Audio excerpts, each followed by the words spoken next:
E aí, pessoal, tudo bem?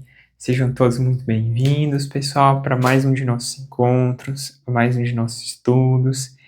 E hoje, pessoal, a gente vai dar segmento, né, da nossa aula passada, do nosso estudo passado, que foi do Sutra 32 e 33. E no Sutra de hoje, que a gente vai estudar, Patanjali, novamente, agora ele vai falar o que traz esse estado de mente tranquila. O que provoca essa tranquilidade na mente, certo? Então, são coisas bem diretas também para a gente discutir, para a gente trabalhar aqui, o que o Patanjali ele vai colocar nessa parte do Yoga Sutra que nós vamos estudar. Então, pessoal, no Sutra 34, para surpresa ou não de todos nós, o que ele fala? A mente tranquila, né? Chitta Prasadana.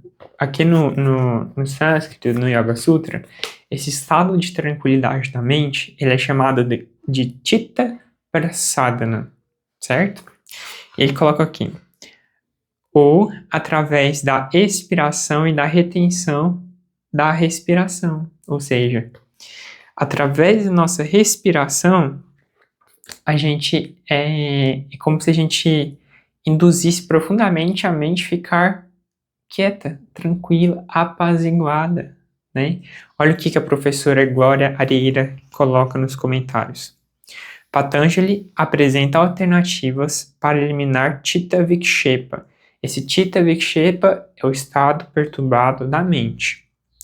E alcançar Chitta Prasadana, a mente clara e tranquila. Pranayama, que são os exercícios de respiração, de controle da energia através da respiração, pode ser feito como meditação, não para o corpo, mas para aquietar a mente. A prática por algum tempo de pranayama, que inclui vários exercícios de inspiração, exalação vagarosa e retenção do ar dentro e fora dos pulmões, ajuda a mente a relaxar e alcançar a absorção. Essa prática deve ser feita cuidadosa e lentamente, sem forçar. Percebe-se que existe uma relação direta entre a mente e a respiração. Quando um se agita, o outro também logo se torna agitado. O contrário também é verdadeiro. A quietação de um leva à quietação do outro. Shri Ramana Maharishi, em seu Upadesha Charan, a essência do ensinamento, nos versos 11 e 12, mencionam também a conexão entre respiração e mente. A mente, é o comentário, né? Agora, a mente torna-se absorta através da disciplina da respiração. Este é o meio para controlar a mente, assim como a rede para um pássaro. A mente e a respiração estão relacionadas com conhecimento e ação. Esse par de galhos tem como raiz o poder da criação. Quando aquietar a mente é difícil para alguém, essa pessoa pode se conscientizar da respiração e aquietá-la e perceber que a mente será aquietada devido à relação que existe entre a mente e a respiração.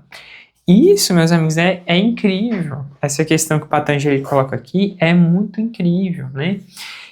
A agitação da respiração, ou a respiração desestruturada, desarmônica, desequilibrada, qualquer palavra que a gente queira usar aqui, ela vai afetar diretamente a mente. E o corpo agitado, essa mente agitada, esse estilo de vida agitado sem consciência do nosso corpo, vai desestruturar a nossa respiração também. É muito simples. Se a gente pega um bebê e observa como é que o bebê respira, ele respira natural, com diafragma, a barriguinha dele vai e volta, vai e volta.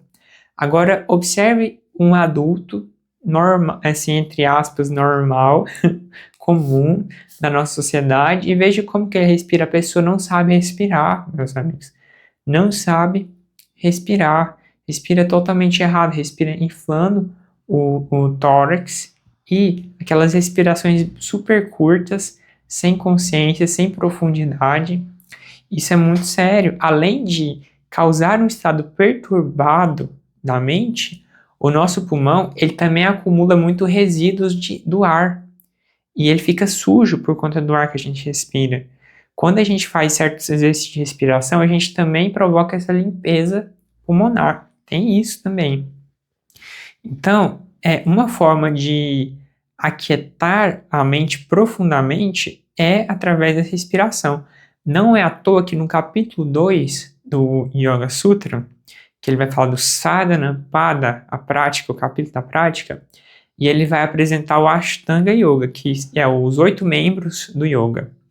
E um desses membros do Yoga é Pranayama, que são os exercícios, quer dizer, é o controle da energia, né? O prana, a energia, yama, o controle da energia através da respiração.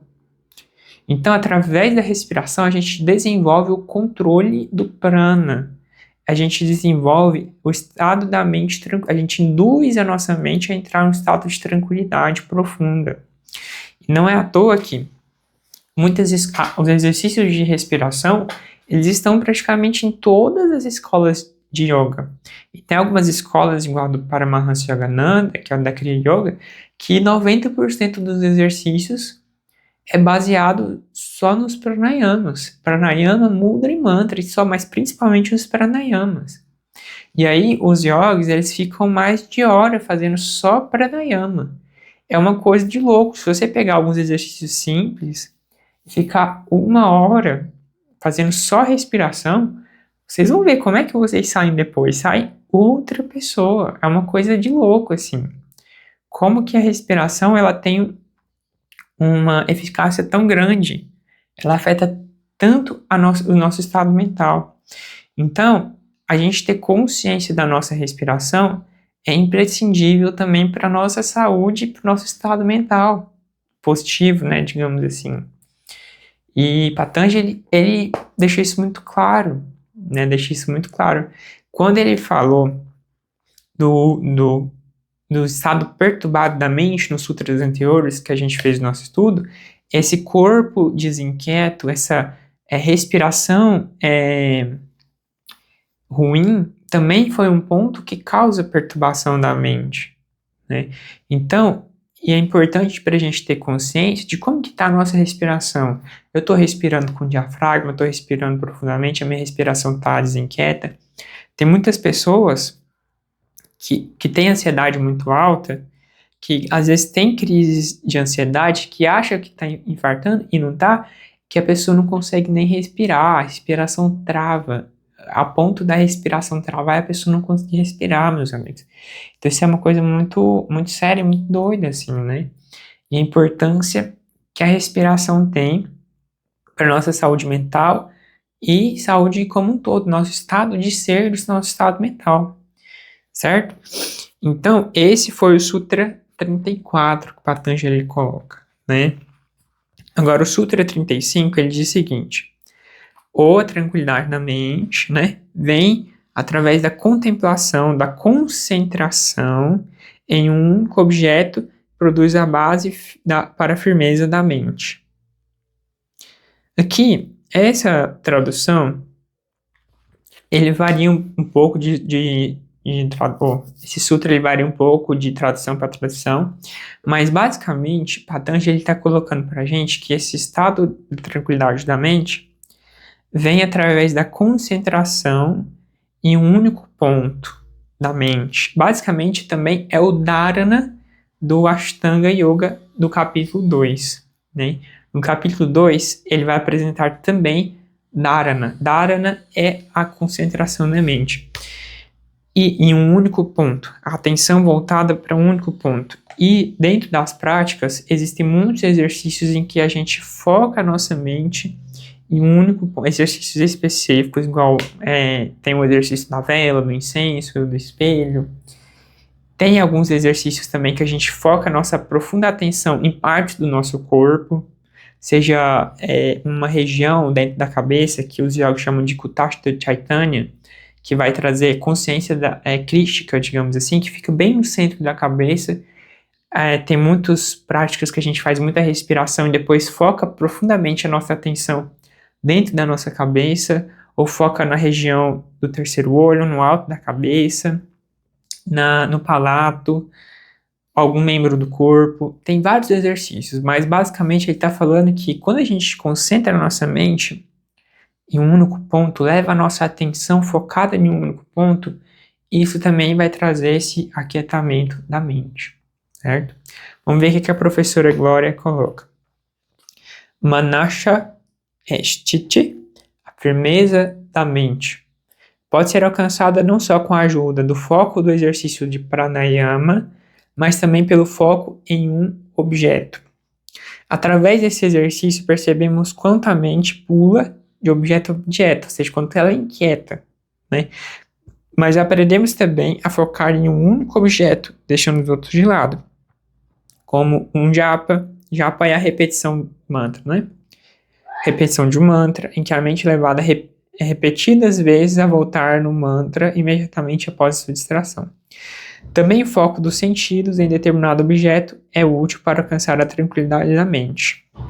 Mas é basicamente isso que eu falei para vocês. Esse sutra também é bem tranquilo. No nosso curso do sadhana, das práticas, eu vou passar alguns exercícios para vocês em relação a isso. E a gente vai trabalhando legal. Tem muito exercício bom em relação a isso.